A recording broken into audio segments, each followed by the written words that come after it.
வணக்கம் உறவுகளே, இன்றைக்கு என்னுடைய யூடியூப் காணொளியில் நீங்கள் காண இருக்கும் வீடியோ வற்றாலை கிழங்கு கட்லட் அல்லது கோலா உருண்டை என்று சொல்லலாம். ஸ்வீட்டாக செய்திருக்கிறேன். வாங்க இந்த ஸ்வீட் கட்லட் நான் எப்படி செய்தேன் என்று சொல்லி வீடியோக்குள்ளே போய் பார்க்கலாம். வீடியோக்குள்ளே போகிறதுக்கு முன்னால் ஃபஸ்ட்டாக இந்த வீடியோ பார்க்குறீங்களா, அப்போ மறந்துடாமல் சப்ஸ்கிரைப் பண்ணிவிட்டு பக்கத்தில் இருக்கிற பெல் பட்டனையும் கிளிக் பண்ணிவிட்டு பாருங்கள். அப்போ தான் நான் போடுற வீடியோக்கள் எல்லாம் உங்களுக்கு உடனே நோட்டிஃபிகேஷனாக வந்து சேரும். இன்றைக்கு வத்தால கிழங்கு வச்சு நான் ஒரு ஸ்நாக்ஸ் ஒன்று செய்ய போகிறேன். ஒரு நல்ல டேஸ்டியான ஸ்வீட் ரெசிபி தான் செய்ய போகிறேன். இதுக்கு முதல்ல நான் வத்தால கிழங்கை நல்லா வேக வச்சு எடுத்துருக்கிறேன். அதுக்கு கஜு எடுத்துருக்கிறேன். மற்றது கொஞ்சமாக இனிப்புக்கு ஏற்ற மாதிரி சீனி எடுத்து வச்சுருக்கிறேன். பொட்டுக்கடலை எடுத்து வச்சுருக்கேன். இதை மாவாக்க வேணும். மற்றது தேங்காய். மீதி பலம் தான் இதுக்கு தேவையான பொருட்கள். மீதி பொருட்கள் நான் செய்யும்போது உங்களுக்கு காட்டுறேன் என்னென்ன போடுறேன்னு சொல்லி. இப்போ வாங்கோ நாங்கள் எப்படி இதெல்லாம் செய்து மேக் பண்ணுறோன்னு பார்க்கலாம். வீடியோக்குள்ளே போகலாம். இப்போ சட்டி நல்லா சூடேறிட்டுது.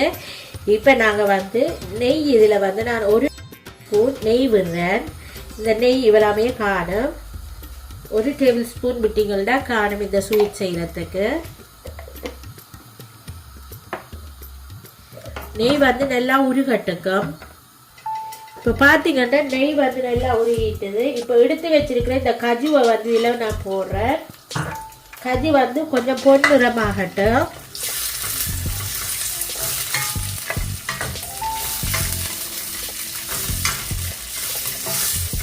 இதில் எடுத்து வச்சிருக்கிற இந்த தேங்காய் பூவையும் இந்த கஜுவோட சேர்த்தே நான் வறுத்து எடுக்கிறேன். நான் ஒரு தேங்காயில் பாதி தேங்காய் எடுத்துருக்கிறேன். அதுதான் இதில் போட்டு வறுக்கிறேன். இந்த தேங்காய் பூவும் கொஞ்சம் இந்த நெய்யில் நல்லா பொன்னிறமாக வறுபடட்டுக்கும்.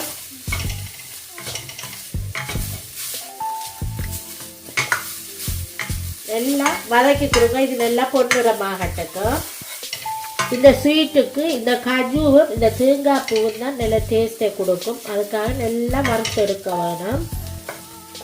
இப்போ பார்த்தீங்களா கஜுவும் தேங்காயும் இந்த நெய்யில் நல்லா வறுத்து எடுத்தாச்சு. இது இப்போ ஆறட்டுக்கு நல்லா.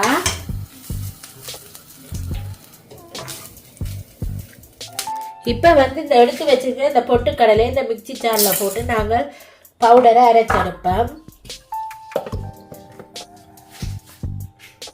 இப்போ நான் ஒரு மிக்சிங் பவுல் எடுத்துருக்கிறேன். இப்போ எடுத்து வச்சிருக்கிற இந்த வத்தால கிழங்கை அவிச்சு எடுத்து வச்சுக்கிற வத்தால கிழங்கு இதில் முதல்ல நான் போடுறேன். இதை போட்டுட்டு நல்லா கையாலேயே மசிச்சு கொடுங்க. அப்போ தான் இது நல்லா மசிவடும். நல்லா அவிஞ்சதுன்னு சொன்னால் ஈஸியாகவே உங்களுக்கு இந்த வத்தால கிழங்கு மசிவட்டு தரும். இப்போ பார்த்தீங்களா வத்தால கிழங்கு நல்லா மசிப்பட்டுட்டது. மசிச்செடுத்தாச்சு. இப்போ நாங்கள் அரைச்சி எடுத்து வச்சுக்க இந்த பொட்டுக்கடலை மாவையும் இதில் போடுறேன். இப்போ பார்த்தீங்கன்னா இந்த வறுத்த தேங்காயையும் கஜுவையும் இதில் மிக்சி ஜாரில் போட்டுட்டு ஒன்றும் பாதியுமே அரைச்செடுக்க வேணும். அரைச்சிட்டு நான் உங்களுக்கு காட்டுறேன். இப்போ பார்த்தீங்களா இது நல்லா குறப்பா பாருங்க. ஒன்றும் பாதியுமா நான் அரைச்சி எடுத்துருக்கேன். அதையும் இதில் போடுறேன்.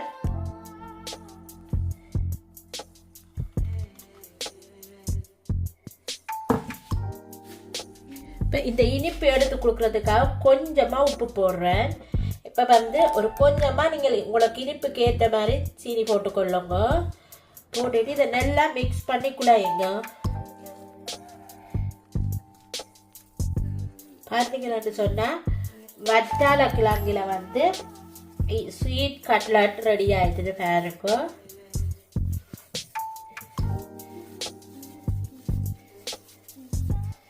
நல்லா பிசைஞ்சு நீங்கள் குழைக்க வேணும். இல்லாட்டி எண்ணெயில் போட வெடிச்சிடும்.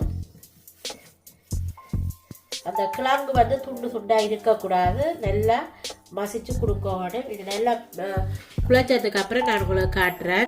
இதில் வறுத்த ரவை நான் 3 டேபிள் ஸ்பூன் போடுறேன். இதை போட்டு நல்லா மிக்ஸ் பண்ணி குழையுங்க. பார்த்தீங்களா கட்லட்டுன்னு சொல்லலாம், ஸ்வீட் கோலா உருண்டைன்னு சொல்லலாம். சூப்பர் டேஸ்டாக இருக்கும். இது குட்டீஸ் நல்லா விரும்பி சாப்பிடுவாங்க. நல்லா ஹெல்த்தியுமானது, ஆரோக்கியமான உணவு. இப்போ இது ரெடி ஆகிட்டது. நாங்கள் இப்படியே எங்களுக்கு தேவையான அளவு உருண்டைகளாக எடுத்துக்கொள்ளுவோம். இப்போ பார்த்தீங்களா, உங்களுக்கு எந்த அளவுக்கு தேவையோ உருண்டை நீங்கள் அதே அளவுக்கு நீங்கள் பிடிச்சி கொள்ளுங்க. நான் ஒரு அளவான உருண்டையாக எடுத்துருக்கிறேன் பாருங்க. நல்லா சேப்பாகவும் வடிவாக உருட்டிக்கிடுங்க. இது வந்து மாவில் துவைக்கிறதில் இப்படியே எண்ணெயில் போட்டு பொரிக்கிறபடியாக நீங்கள் வடிவாக இறுக்கி பிடிக்க வேணாம். இப்போ பாருங்க, நான் உருண்டையெல்லாம் பிடிச்செடுத்து வச்சிருக்கிறேன். இப்போ இதை நான் எண்ணெயில் போட்டு பொரிச்செடுக்க போகிறேன். வாங்க எப்படி போட்டு பொரிச்செடுக்கிறேன்னு சொல்லி பார்க்கலாம். இப்போ வந்து எண்ணெய் நல்லா சூடுறது. இப்போ நாங்கள் எடுத்து வச்சிருக்கிற இந்த உருண்டையாக்கி எடுத்து வச்சிருக்கிற ஒவ்வொரு இந்த ஸ்வீட் பொட்டாட்டோ ஒன்றா போட்டு பொரிச்செடுப்போம். எண்ணெய் வந்து நல்லா மிதமான சூட்டில் இருக்கணும். ஆகவும் எண்ணெய் கொதிச்சதுண்டா டக்குண்டு சிவந்துடும். ஸ்வீட் கட்லெட்டை வந்து நாங்கள் மெல்லமாக பொரிச்செடுக்க வேணும், உடைய விடக்கூடாது. நல்லா கோல்டன் ப்ரௌன் ஆகும் வரையே நாங்கள் இதை பொரிச்செடுப்போம்.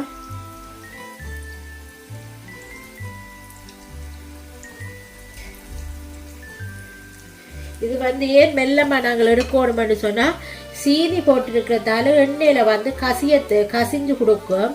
அதுக்காகத்தான் நாங்கள் வந்து அடுப்பை வந்து கம்மி தீயில் வச்சுட்டு இதை பொரிச்செடுக்கணும். ஆல்ரெடி பாருங்க போட்டது நல்லா பொரிஞ்சிட்டுது. நாங்கள் இதை எடுப்போம், செப்ரேட்டான பவுலுக்கு மாற்றுவோம். இப்படி நல்லா கோல்டன் ப்ரௌன் வரையும் பொரிச்செடுக்க வேணும்.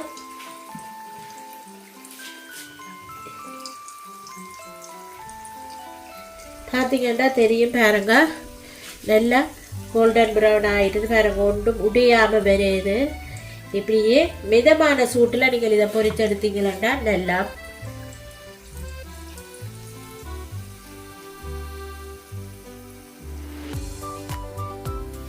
இதே மாதிரி எல்லா கட்லெட்டையும் நாங்கள் போட்டு பொரிச்செடுப்போம். இப்போ பார்த்தீங்களா, வெட்டாலக்கிழங்கு கட்லெட் செய்திருக்கிறேன் பாருங்க எப்படி இருக்குன்னு சொல்லி. நல்ல டேஸ்டாகவும் சுவையாகவும் இருந்தது. நீங்களும் இதே மாதிரி செய்து பாருங்கள். செய்து பார்த்துட்டு உங்களோட கமெண்ட்ஸை வந்து எனக்கு கமெண்ட் பாக்ஸில் தெரிவிங்க. இதே மாதிரி குட்டீஸுக்கு செய்து கொடுத்தீங்களன்னு சொன்னால் குட்டீஸ் விரும்பி சாப்பிடுவாங்க. கிழங்கா கொடுத்தீங்களா சாப்பிட மாட்டாங்க. இப்படி செய்து கொடுத்தீங்களா குட்டீஸ் விரும்பி சாப்பிடுவாங்க. இதே மாதிரி இன்னொரு ரெசிபியுடன் உங்களை சந்திக்கும் வரை உங்களிடமிருந்து விடைபெறுவது உங்கள் நான். Bye friends. நெக்ஸ்ட் வீடியோவில் சந்திப்போம்.